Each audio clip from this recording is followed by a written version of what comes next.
میں 10 سال بعد امریکہ سے وطن واپس لوٹا۔ ایئرپورٹ پر عزیز و اقارب کی لمبی قطار میرا انتظار کر رہی تھی۔ سب کے چہروں پر خوشی، آنکھوں میں چمک اور زبان پر مبارکباد تھی۔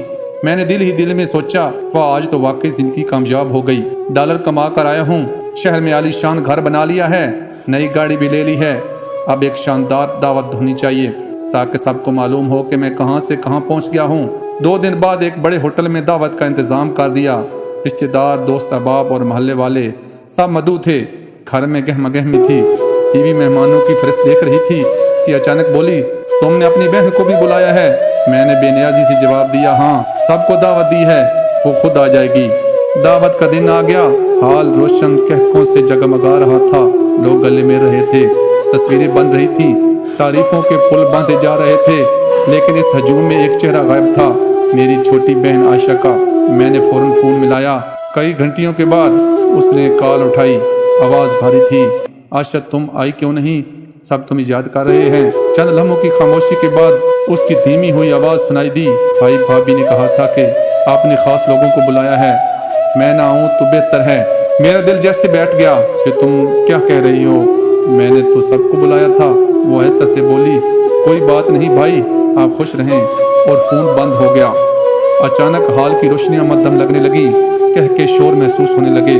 میں نے فوراً کھانا پیک کروایا اور گاڑی لے کر بہن کے گھر روانہ ہو گیا۔ راستے بھر بچپن کی یادیں ذہن میں گردش کرتی رہیں۔ وہی عائشہ جو میری کتابیں سنبھالتی تھی، کپڑے استری کرتی تھی، اور جب میں امریکہ جا رہا تھا تو سب سے زیادہ روئی تھی۔ میں نے وعدہ کیا تھا، جلدی واپس آؤں گا، تمہیں کبھی اکیلا نہیں چھوڑوں گا۔ اس کے گھر پہنچا تو دروازے پر تالا لٹک رہا تھا۔ پڑوسی نے بتایا، بیٹا عائشہ صبح سے باہر گئی ہے، شاید کسی کام سے۔ میں نے بار بار فون کیا مگر نمبر بند تھا۔ دل میں انجانا سا خوف پیدا ہو گیا۔ شام ڈھل رہی تھی اور ہلکی بارش شروع ہو چکی تھی۔ اسی دوران میری نظر فٹ پاتھ کے کنارے لگے ایک چھوٹے سے سٹال پر پڑی۔ چند مزدور بیٹھے کھانا کھا رہے تھے اور ایک سادہ لباس عورت انہیں پلیٹیں پیش کر رہی تھی۔ 2 بچے اس کے پاس کھڑے تھے۔ غور سے دیکھا تو میرے قدم رک گئے۔ وہ عائشہ تھی۔ میرے ہاتھ سے کھانے کا ڈبہ تقریباً گر ہی گیا۔ وہ مزدوروں سے کہہ رہی تھی، بھائی آرام سے کھائیں، اور چاہیے تو بتا دیجیے گا۔ ایک مزدور نے پوچھا، باجی آپ خود نہیں کھائیں گی؟ وہ مسکرا کر بولی، میں بعد میں کھا لوں گی، پہلے آپ لوگ کھا لیں، سارا دن محنت کرتے ہیں۔ میری آنکھوں کے سامنے اندھیرا سا چھا گیا۔ یہ وہی بہن تھی جسے میں نے ہوٹل کی چمکتی دعوت میں جگہ نہ دی، اور وہ آج بارش میں کھڑی مزدوروں کو کھانا کھلا رہی تھی۔ میں آہستہ آہستہ اس کے قریب پہنچا۔ عائشہ! وہ چونک کر مڑی۔ مجھے دیکھ کر حیرت اور جھجک اس کے چہرے پر نمایاں ہو گئی۔ بھائی آپ یہاں؟ میں نے ارد گرد دیکھا، ایک چھوٹا چولہا، چند برتن اور بارش سے بچنے کے لیے پلاسٹک کی چادر۔ میرا سر شرم سے جھک گیا۔ یہ سب کیا ہے؟ تم یہاں کیوں کام کر رہی ہو؟ وہ دھیمے لہجے میں بولی، بھائی شوہر کی نوکری ختم ہو گئی تھی، گھر کا خرچ چلانا مشکل تھا، تو سوچا کچھ کر لوں۔ یہاں مزدور آتے ہیں، میں سادہ سا کھانا بنا کر بیچ لیتی ہوں، اللہ کا شکر ہے گزارا ہو جاتا ہے۔ میں نے لرزتی آواز میں کہا، تم نے مجھے بتایا کیوں نہیں؟ وہ ہلکی سی مسکرا دی، آپ پردیس میں تھے، مصروف تھے، میں بوجھ نہیں بننا چاہتی تھی۔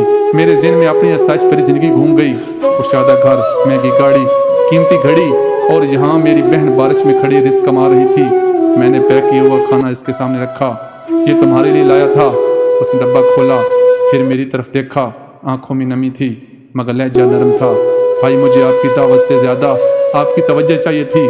یہ الفاظ میرے دل میں تیر کی طرح اتر گئے۔